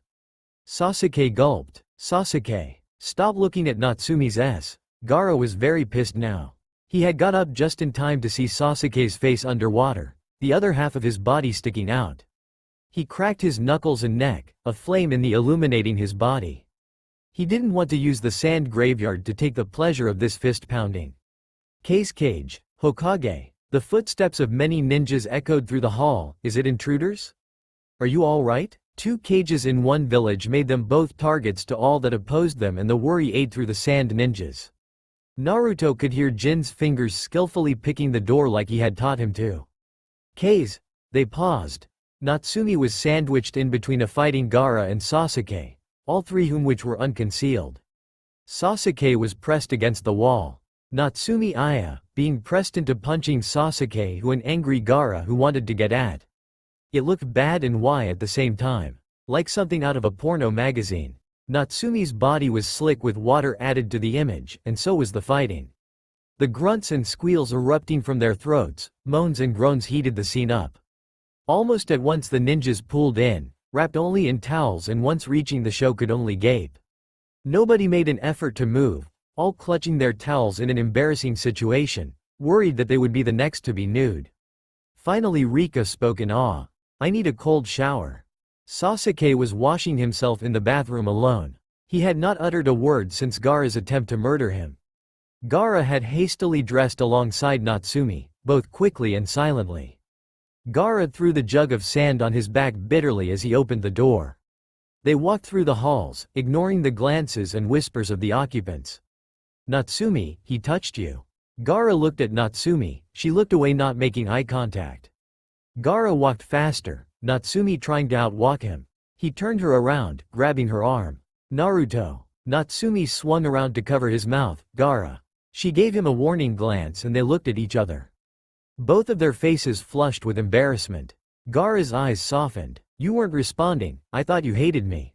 Gaara, I love you. Natsumi was in turn silenced by Gaara's hand. Gaara spoke in a calm voice, hiding his hurt feelings. You love Sasuke, too. Natsumi's bin clattered to the ground. Natsumi batting her fists at Gaara, hitting him repeatedly in the head. Gaara. Natsumi punched him straight in the jaw. If I loved Sasuke that much I'd be with him. She made an uppercut into his stomach. He had high pain tolerance, so it didn't really matter that Natsumi was thrashing him around outside the bathhouse. She was attempting to drive in the point that she loved him by punching and screaming it at him in the open street outside the bathhouse. Natsumi. He smiled, he knew why he loved Naruto again. Gaara embraced Natsumi, he slowly moving in to ravish her in the streets in the eyes of the public that were watching closely. Natsumi-sensei. His eyes were once again blinded with two female hands. Yuri. Natsumi replied almost suddenly. Yuri bounced up and down, kicking her legs frantically, causing a dust storm. It's not fair, you always get me. She paused to look at Natsumi, then Gaara, then Natsumi. Gaara, Natsumi, Gaara, Natsumi, Gaara, Natsumi. Gaara blushed. He knew what the girl was implying. We weren't doing anything. Natsumi gave him the look of, yes, we were. He gave up. He couldn't win. Natsumi looked at the girl's new outfit. The girl was now dressed as a fairy, her hair done up to look like a dream come true. Natsumi-sensei. Yes. Natsumi awaited her student's question. Yuri grinned and asked the brain-stumping question, are you still coming to my wedding party? Natsumi felt like the ground had been yanked from her feet. Your wedding party? Gaara watched the two, observing his surroundings. Yuri threw her arms into the air. The whole village is coming. You forgot. She began to shake Natsumi, hoping her thought process would be knocked back in place. Natsu-me-sensei? Natsu-me-sensei? I'm. Natsumi blinked. Her brain not registering. Coming to your what? The party of my wedding. The little girl was getting annoyed and began to pout at her amnesiac sensei. Gaara's eyes widened. He remembered what Kankuro and Temari had said. The booked hotels were, because of my wedding. Yuri cheered gleefully. Natsumi placed her hand on her student's head and smiled. Her eye was twitching. Aren't you a little young?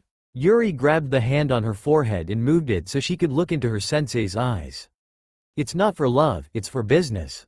Yuri was 12. He must have been worried about the ability of her to manage his business. Business first. She remembered meeting Mr. Noeda. He was fat. Natsumi looked up at the sky as it changed color. Oh boy. Gaara, I told you to raise the legal marriage age to 19 years of age. Natsumi was very influential in the Sand Village and almost everyone knew her face. She aided in many rebuilding projects, helping with blood, sweat and her own two hands. There were times that Gaara was going to give up and Natsumi pushed forward to positive results. It was always said, behind a great man, there was a woman. And that woman was Natsumi Aya. Gaara wiped some water off his hair, blood-colored hair, his dark pupils registering with Natsumi's blue. It's not legal until 2 months from now. She nudged her teacher some more. Temari is going and Kankuro is going, Yuri added, clapping. Gaara sighed. It all added up. No rooms due to the wedding, Kankuro and Temari not offering their homes due to abundant partying tonight. No wonder they would not offering their houses. Gaara imagined both Temari and Kankuro having the time of their lives, while he was signing papers with Sasuke, cooped up in his home. Every man in the village would hit on his Natsumi in his absence. He fumed. It'll be like a festival. You could go with Gaara. Yuri tried to think up more reasons and it was showing, you could probably get your guests to join you. Come on, Natsumi-sensei. For me, I have no mommy. Natsumi. Yuri looked ready to let out the waterworks. She was way too immature to get married. The legal marriage age needed to be upped, but knowing Yuri's father, Yuri was counting on her. Naruto sighed, the pros and cons of raising young kids. You have to watch them leave the nest. Natsumi blushed, thinking internally. I could go with Gaara. She imagined Gaara and herself walking hand in hand down the aisle. Gaara ravishing her before she could get her. Then ravishing Naruto. Yes, both forms needed equal ravishing. Gaara cackling inwardly, maybe I could lure Natsumi away somewhere and several X's in uneven rows danced through his head. I could go with Natsumi, a dripping Sasuke thought from his peeping behind the washroom window. Before he slipped and fell into the bathtub again. The sun was setting and the entertainment was setting up. Soon as the sky filled with stars, the festivities of the night would begin. Natsumi found herself lost in the crowds. When Yuri said festival, she really meant festival. Natsumi closed her eyes. It hurt to realize that this was just an attempt to show off Noda's new wealth. Yuri was nowhere to be seen. Natsumi had hoped to wish her well, but now she wasn't at the festival. There were many minigames where you could win prizes and musicians and food. It was like a festival. There were vendors selling jewelry, food and an assortment of things. Natsumi was suddenly awakened by the smell of ramen. She turned her head to see there was no ramen in sight, but she saw something or someone. No, this person was too troublesome to be a person. He had to be a dagger in the back or a rock at the bottom of one's sandal. One had to be wary of his wit. It was Gaara's father, also a case. Natsumi, are you pregnant yet? Were the first words out of his mouth. As usual, he looked at his probable daughter-in-law with interest. Natsumi bit her tongue. Don't kill him, Naruto. She smiled sweetly, something he usually did not do for the case. They're selling flowers. Behind him was a stand in which flowers were indeed being sold. My wife liked flowers. His face turned into a frown. He sighed, but you're more of a ninja and a vicious one, aren't you? Natsumi looked at the flowers. They were nice, but they would die easily. She loomed over the bouquets. The case picked up a white flower that Natsumi had never seen before. The case slipped it in Natsumi's hair, behind her ear. It suits you. Naruto caught her reflection in a pot.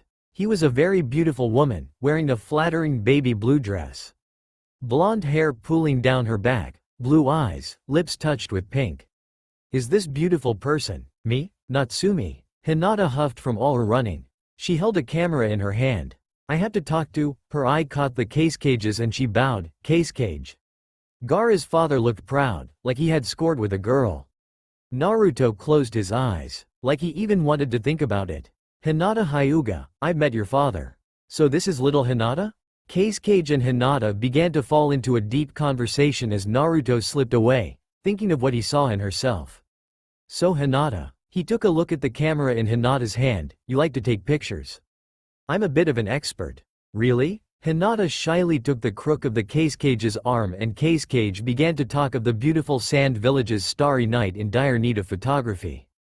Gaara was racing through the empty parts of the village. He had been called on last-minute duties and hurried on his way to meet Naruto. He had sent ahead for a bottle of wine and tonight he was going to do it. He was ready. He had a ring for a long time but he never had the nerve to ask him.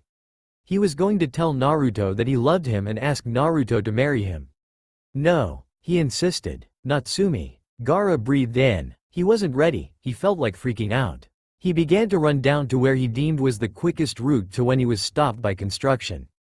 Damn, prospering village. He had to take a small detour, but that was okay. A shadowy figure on the rooftop watched him race by and yawned. Interesting. Sasuke was searching for Natsumi from under his disguise. There was no other way to fight his pursuers off and get to Natsumi before Gaara. No one would ever suspect it was Sasuke for sure. That's a pretty ugly disguise. Sasuke stopped in his tracks. His eyes widened. Sasuke was dressed as a very ugly old woman. He turned around to face Morimoto, the academy instructor. What's he doing here? He went to approach him when he noticed that it was not him he was talking to, but to another man. Taguchi. He recognized them both. They both were there when he attempted to kill Gaara. Morimoto was a huge man, twice the height and girth of Taguchi. The pathetic Taguchi was dressed as a hooker, and poorly at that. You could tell he was a man. But it sure looked like he was in denial with his makeup-smudged glasses and violent violet eyeliner. "You don't know me, how can you judge me?" Morimoto chuckled at Taguchi's poorly applied lipstick. "I agree." Taguchi parted his legs and pointed his frilly pink fan at his friend. "Morimoto, aren't you supposed to be with Rika?" Sasuke nodded. He remembered Rika and her imported octopus clearly. "I'd rather be with you." Morimoto's face was etched with the seriousness of a warrior. Taguchi was angry. "How do you know if I want to be with you?" "I don't." Morimoto offered an intimate thought to Taguchi. "Do you?" "Maybe. What do you think?" Taguchi snapped back annoyed. His friend had a hurt expression on his face. Morimoto sighed. Taguchi was a beautiful puzzle to him. "If only I knew, Taguchi." Morimoto shook his head. "I wish I did." Taguchi took a step back and looked at the sky. "You should be with Rika." He stopped mid-sentence. "Where is Rika?" Morimoto shrugged in return. Taguchi started to get bored. Morimoto spoke in a serious voice. "I don't care about Rika. Rika is a great girl. I just don't want to waste my life with Rika." The shorter man looked for an excuse, but, "It'll be better if you do." "I don't think so, or is it just better for me to go away?" "How would you know?" Morimoto ran his hand through his hair, the sweat trickling down his face. "Don't you care about what other people think of you?" Morimoto looked at Taguchi for a long while. "I don't care about them." Morimoto flung his arms into the air in a rage. "They all have stupid backwards." He was not good at this, searching for what he wanted to say.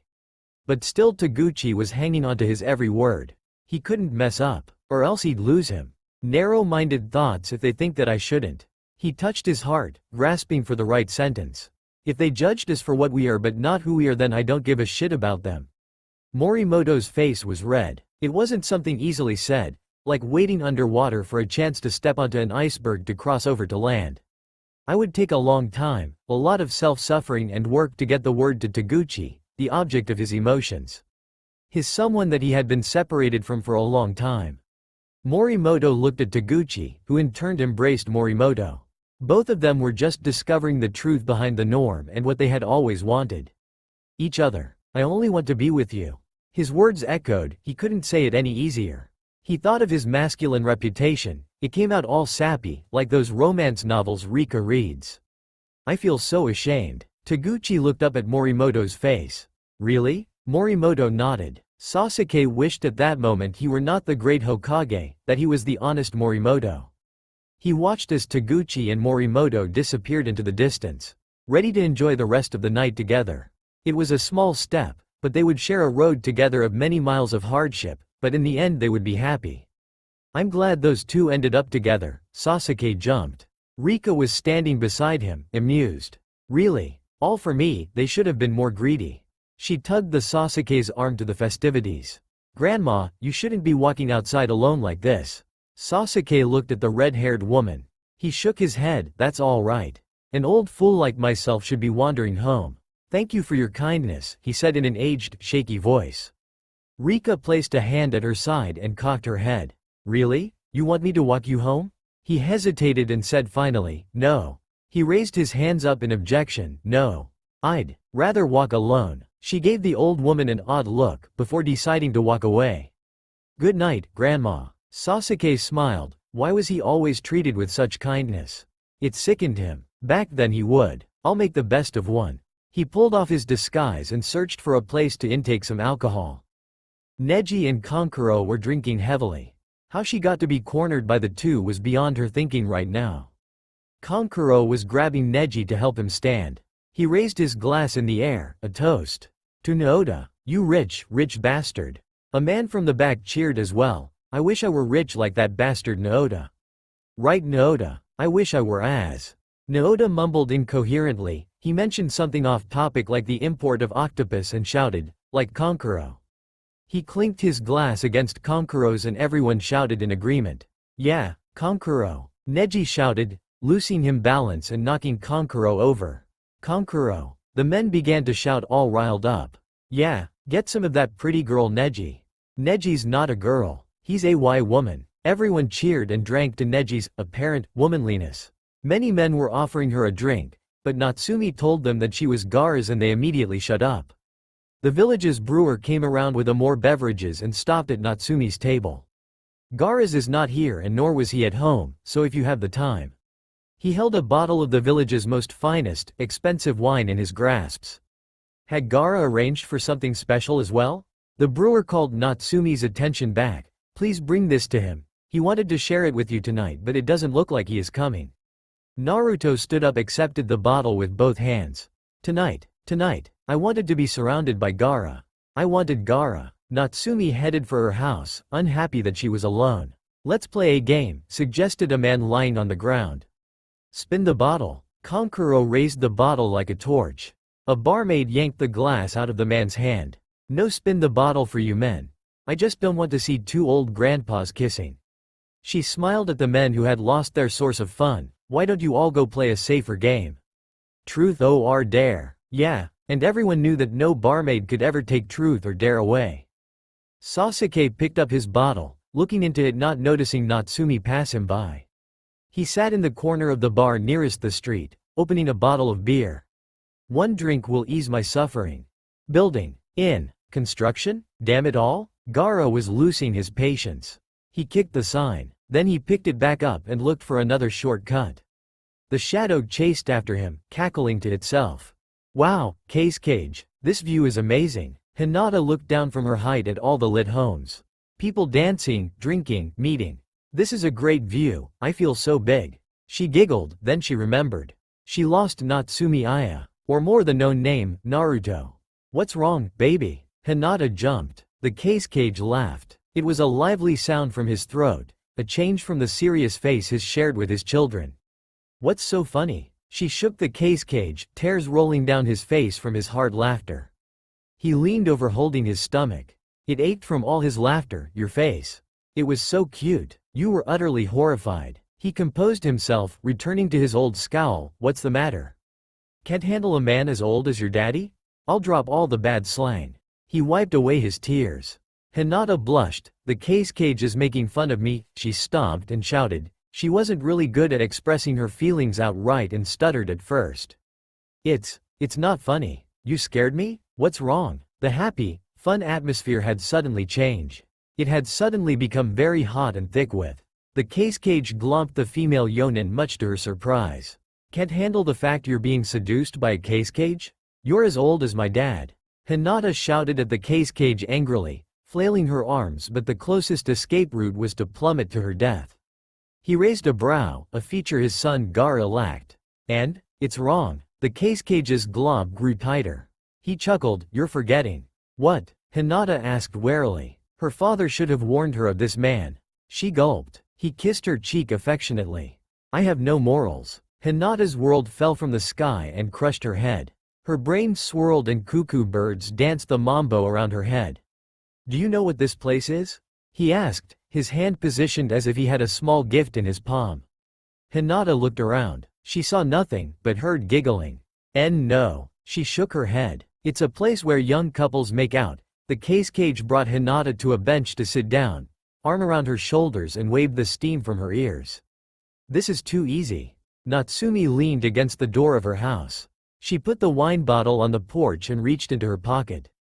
She began to open the door when he heard a crack of his whip from the guest room in his house. That's strange. Who's home? Natsumi used his yonin skills to scale the wall and look through the window. Kakashi, decked out in the dominatrix wear that the previous owner had left in her house, except there were two different things. Kakashi was a woman, a large-eyed woman, and was wearing pink lingerie. On his face he wore a weird dominatrix thing Naruto had hid, but apparently now it was found. It had small slits for eyes and a zipper over the mouth. Kakashi had edited it slightly so his short, white, messy hair was now longer and could pull down from the top to his shoulders. Kakashi raised his whip over his head. Iruka was gagged, arms and legs tied to the bedposts of a blood-red, Victorian bed. Not that he was struggling or anything. Natsumi fell from her position on the wall. What that? Iruka said, finally freed from the gag on his mouth. What was that, you said? Kakashi's eye glinted evilly. Iruka trembled from his place on the bed. Kakashi crawled onto the bed like a predator, cape trailing behind him. What did I say when you speak? Kakashi began to gleefully strip his lover down, ripping his clothes to shreds. I'm sorry, Mistress Kakashi. Natsumi didn't know if it was a howl of pleasure or pain, but it came from Iruka. He knew he should have changed the theme rooms. No one would ever suspect the Victorian theme room or the little girl room to be UAL at all. He walked away thankful they never saw the hospital theme room in the basement. He really didn't want to sleep in his house tonight. I guess I'll give Gaara his wine now. Sasuke was drinking heavily. He couldn't find Natsumi on the street, and by his second drink he had given up. Unfortunately, his second drink got him drunk. Sasuke. Sakura forced the drunken Hokage to stand up. What are you doing? Drinking like that? Lee and Sakura were having one of the best dates up till now. Sakura called Lee to assist her in carrying Sasuke out of the party central. The festivities were heating up and everyone began to dance in the streets. Where are we going to take him? Rock Lee asked, pulling Sasuke to a standing position.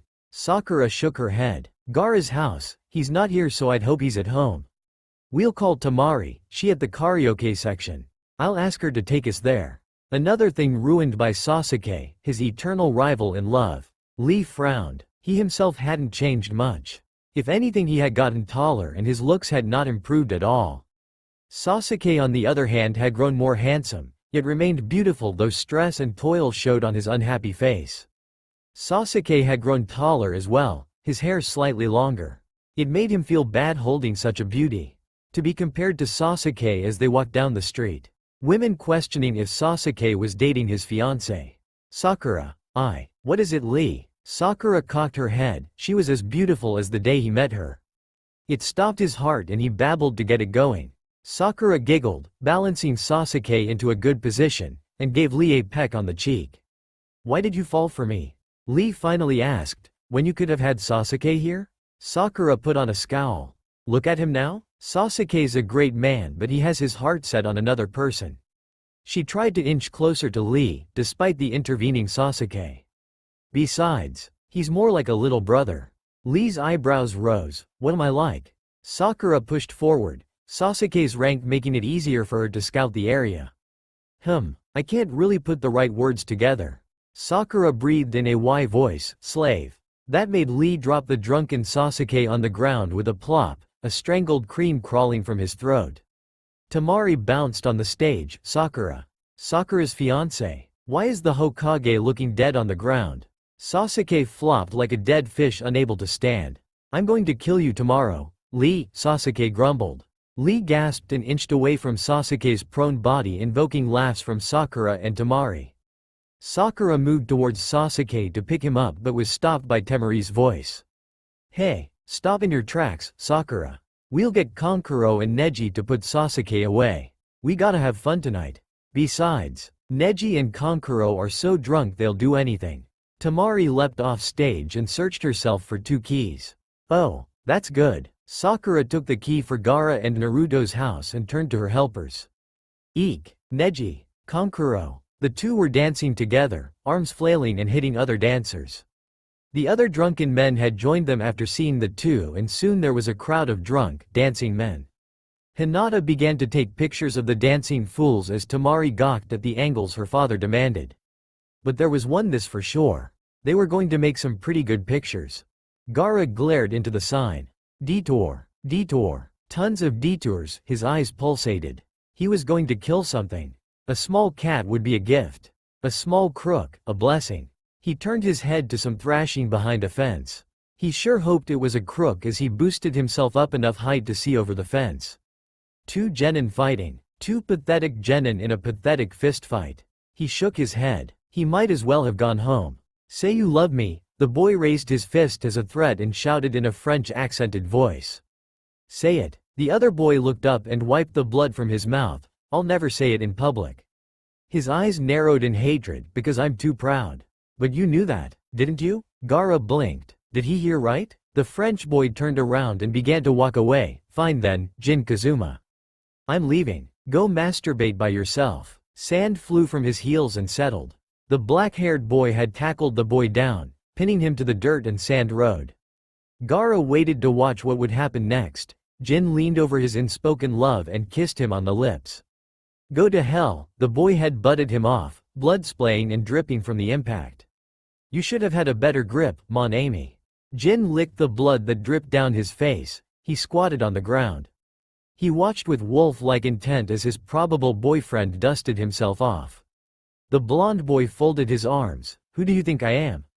Some whore? The boy stomped again, sending sand flying around his foot. Where's the romance, Jin?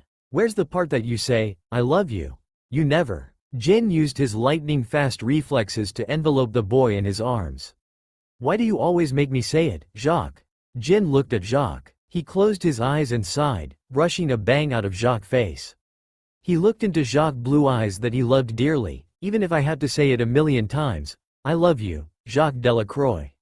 They shared a small kiss. A kiss more of love than passion. The two must have shared a lot because it showed that it was not good looks alone that had drawn both together. When they separated, Jacques blushed. Where's the passion? I thought you were a great lover? You fool, Jin shouted. There's already too much passion spewing from your mouth. Jin's voice changed into a serious tone. Why do you keep worrying that I've stopped loving you? Jacques shook his head, Mon ami. It's just that our love is so out of the ordinary. I want to know that you love me?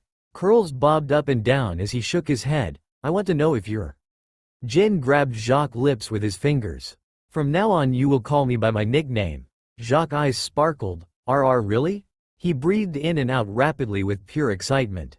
Jin raised his index finger. From now on you will call me. Ginseng. Ginseng. Jacques exclaimed, tears rolling down his face. That's not romantic at all. Jacques, too much passion. Sorry, Jacques bowed his head. Jin dragged his boyfriend to the outskirts of town. Let's go. I know a place where we can see the sun rise. Sunrise. Jacques began to cry in joy. Sunrise? He skipped. Jin had a broad smile. See? I'm romantic. He pointed into the wide sky. Look at that star. Kinda looks like Rika's mole. The two voices began to fade out into the night. Gaara, are you peeping? Gaara fell from his position. Ah, he paused. An angel. God. Had a plan all along. He looked up at the face of Natsumi Aya as he lay on his back. Naruto. Natsumi smiled back, holding out her hand. Case cage Gaara. Naruto. Let's go to the bedroom. I have something I want to show you. Gaara whispered in a low voice, it's in my pants. Indeed, that was where he had hidden his ring, tucked away into his pant pocket. Gaara nodded at himself, not noticing Natsumi's shocked expression. She had some alcohol but not as much as Gaara, one of them had to be sober. Gaara knocked Natsumi off her feet, carrying her up the stair. Gagar? Eh? Gaara bit Natsumi's ear playfully. Naruto. Sasuke awoke to the sound of rattling outside of the room he was in. Where am I? The sound in the hall approached rapidly. How did I get here? Whose house am I in? He could hear the voices in the hall getting louder. I'm going to make you. Gaara trailed off, feel good. He thought some more. Naruto. Naruto? Sasuke's eyes widened. Gaara. Naruto. Together? Gaara carried Natsumi through the door, kicking the door open to reveal the bedroom.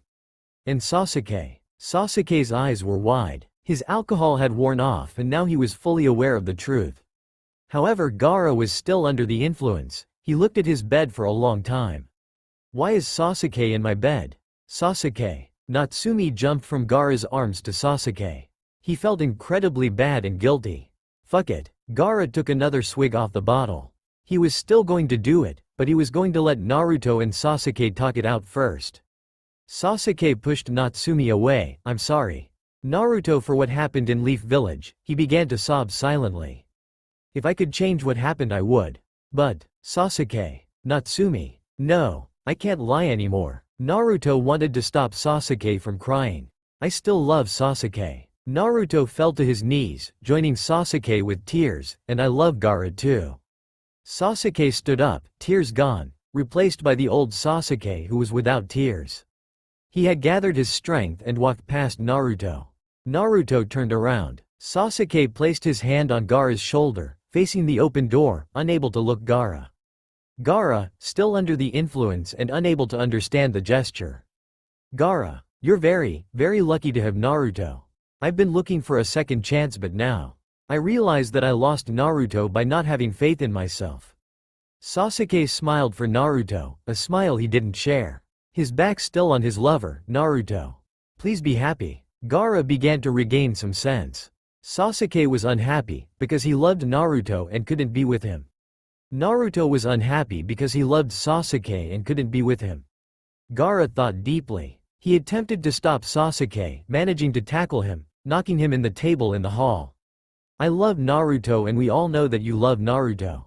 And I'm just tired. And I know you're drunk and you don't care. But my bed's pretty big. It's a big bed. Gaara began to babble. Sasuke's face was turning red. Not only was Sasuke without Naruto, but he had just been humiliated and robbed of dignity while trying to make his grand and final exit. He struggled to be free. Naruto went into time freeze. Is he saying what I think he's saying? Naruto looked at Sasuke and Gaara. Naruto's eyes widened. He had broken Gaara down, but to this degree. But Gaara was making a humorous, straightforward speech on what he thought was with multiple partners at the same time. Naruto blanked. Wait, did Gaara just say he loved me? Gaara never said he ever loved me before. Gaara? Maybe it was the alcohol talking, but Sasuke was beginning to look very, very hot.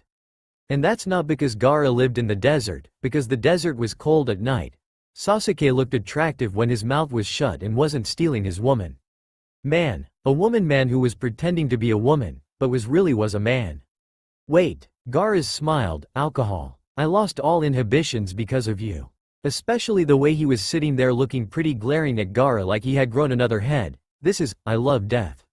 Sasuke thought. He pushed Gaara off, who at the same time headed for his bottle, causing Sasuke to roll forward. Sasuke's face scrunched. Impossible. So if you want to hop into bed with us, I'm willing to share Naruto for tonight and fight over him tomorrow. Tomorrow we'll have plenty of time. We'll have all day, but today, both me and you going at it. Gaara's slippery tongue was really sliding at this point, in a fight. He corrected himself. Gaara wasn't really that drunk. It slowly faded away. Now he felt more comfortable and his mind at ease. It's cruel to be separated from someone you love for long periods of time, Gaara said in a spurt of wisdom. It's cruel to love and not be loved, and I would know that. He looked at Naruto lovingly.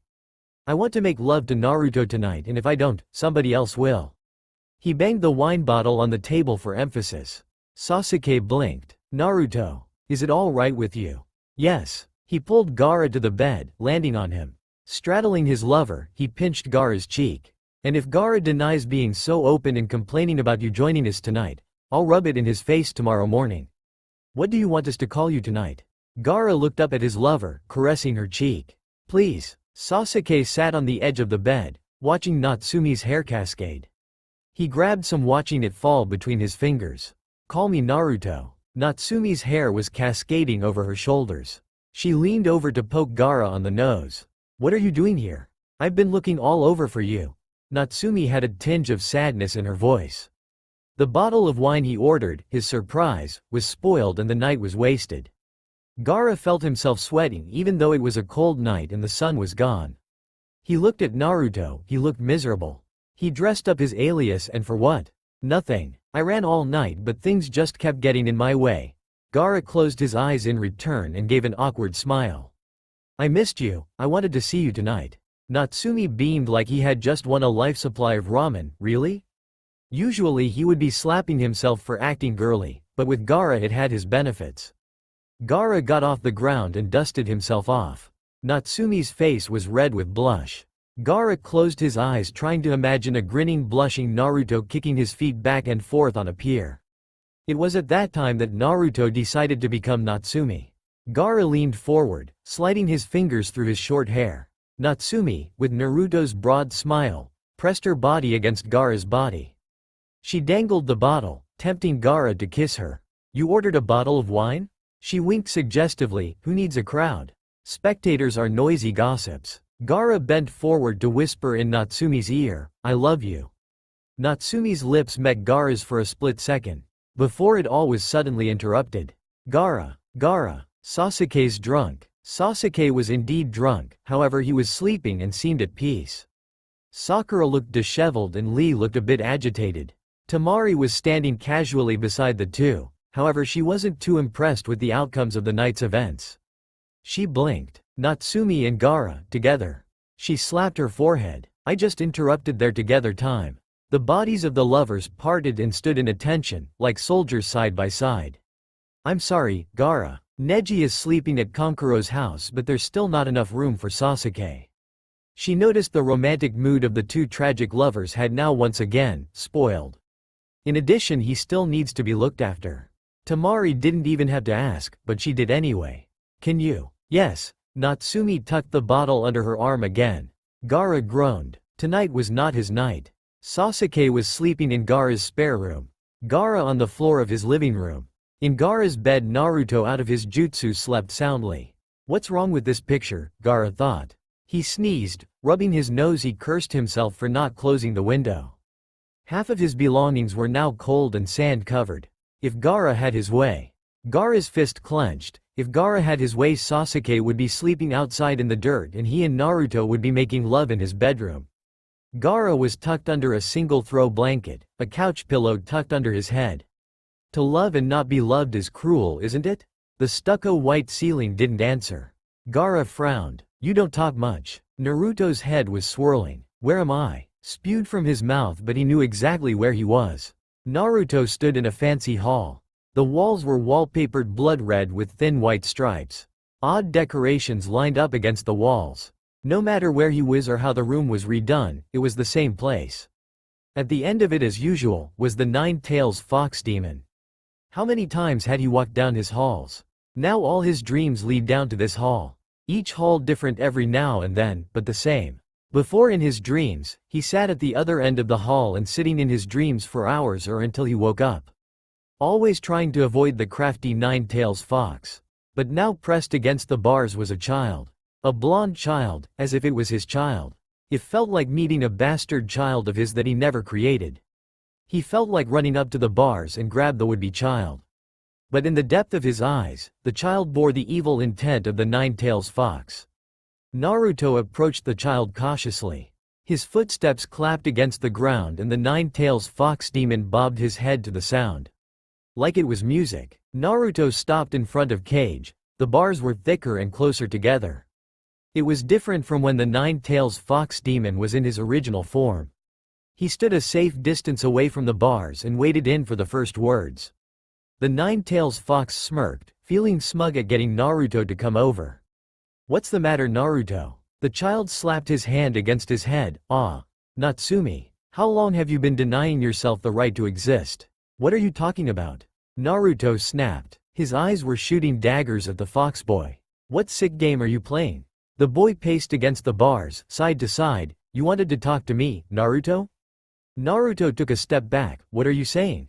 You created this world. The fox boy started to bang his head against the bars. Naruto held his spot with great difficulty.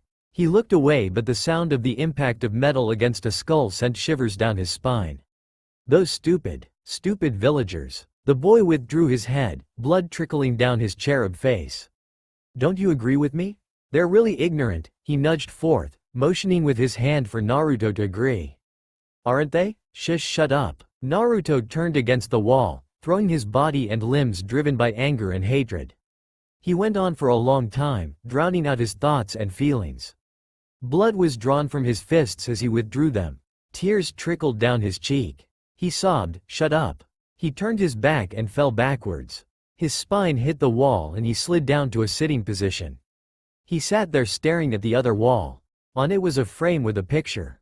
It was of Gaara and Natsumi. Natsumi's arms wrapped around the Nine-Tails Fox Demon in a boy form. It was like a happy, family photo. Too good to be true. Naruto examined further. The frame was falling apart. Why are you still here? He asked finally, eyes breaking from the picture. The boy clapped and raised his hands into the air to show off his new body image. I tried a human form. How'd I look, Naruto? Naruto looked at the boy with hatred. The boy looked back with a hurt expression. You know, I'm a person too. You're a demon. Naruto spat. The boy took a step away from the bars and nodded. I stand corrected. They looked at each other for a long while. How long since we last met like this? I don't know. Naruto covered his face with his hand. It all happened so fast. I remember. The small child sat on the floor and Naruto did the same, both facing each other. I wanted to forget all of that. Naruto looked at his boy's eyes, but you won't let me. Won't you? Naruto's memory number 5,869,089. Sasuke. Sasuke. Sasuke. Sakura bit her lip in frustration. They were Yonin and he was still. Sasuke had barely changed. Sasuke. Sasuke turned around, hands clasped behind his back. What is it, Sakura? Naruto watched at the two of them, jealous. Sakura was talking about getting ramen for lunch. I always see you hanging out there, Sasuke. Sakura beamed. Sasuke's heart would surely be hers, and inner Sakura noted. Around that Naruto too. Naruto's stomach growled. He was thinking about the same thing. Ramen. That sounds good. You're not allowed to come, was the automatic response direct to Naruto. Gah. Naruto fell over defeated. He really wanted ramen today. But Sakura would kill him if he ruined her Sasuke time. Sakura walked away dragging Sasuke behind her. Sasuke looked back at Naruto, smug with his victory over Naruto. Naruto burned, his inner fire was unquenched. I'm going to be Hokage, then I'll show that Sasuke. He made a fist and punched the ground. Memory end. You sure will, Naruto. The nine-tails fox demon kicked his legs in front of him bored. So, how's the Hokage thing going? You Hokage yet? Shut up. Naruto growled, but the young boy only laughed. And Sasuke became Hokage too, didn't he? When's the part you fall in love with him? Naruto blushed. He hid his cheeks. Not yet. Naruto's memory number 6,003,790. Sasuke, congratulations. Naruto couldn't believe it. They had chosen Sasuke over him. They chose Sasuke as a Hokage. He walked, inhuman. His own body was no longer in his control. His limbs were flowing unnaturally, moving too gracefully. Before anyone could move or blink, it was like magic or sorcery. He grabbed Sasuke's throat. A low growl tapped from the nine-tailed fox deep within his soul and the source of his sadness was audible. Naruto's grip tightened. He was going to kill Sasuke. Sasuke, what the hell do you think you're doing? Sasuke didn't fight back, a shame or sadness in his eyes. Quote. Naruto wanted to shake him, make him scream, cry. He hated Sasuke. Naruto's face was too close to Sasuke's face. At least answer me? You stole my one reason to live. Sasuke closed his eyes, ignoring Naruto's words. He grabbed Naruto's wrist, holding it, loosening the grip. I should kill you. Naruto cried, I want to kill you. Hokage. The villagers scrambled to get their beloved Hokage to his feet. Hokage. They withdrew their weapon, full of hatred and ready to kill Naruto. That Naruto. There was always something wrong with him, whispered a housewife. Stupid Naruto. Sasuke beat him up, yelled a Sasuke supporter. Naruto? What the hell do you think you're doing? Sasuke is your friend. Sakura was hurt most of all. Naruto was being watched by all of Leaf Village. She was torn between the man she loved and the man who loved her. Judgment. He swore under his breath. I know. Sasuke could not say a word, but he wanted to talk to Naruto. To tell him, Naruto walked away from the festivities, silently. No one stopped him from leaving, nor did they turn away. They just stood and watched with cold eyes. Memory end. Naruto looked at the nine-tails fox. He was sleeping, bored to death perhaps. Sakura probably thought it was just Naruto being pissed about not becoming Hokage. Acting like a little kid, Naruto thought, looking at his palms. At that time I only saw Sasuke as an obstacle in my path. I hated his guts, and the fact that he became my friend made it hurt more. At that time I was so involved in my goal that I didn't notice Sasuke at all. I want to be Hokage. Was that what made Sasuke fall in love with me? Naruto smiled at the warm memory. He's got a weird way of showing you his feelings. Like the way little boys want to get your attention by pulling your hair.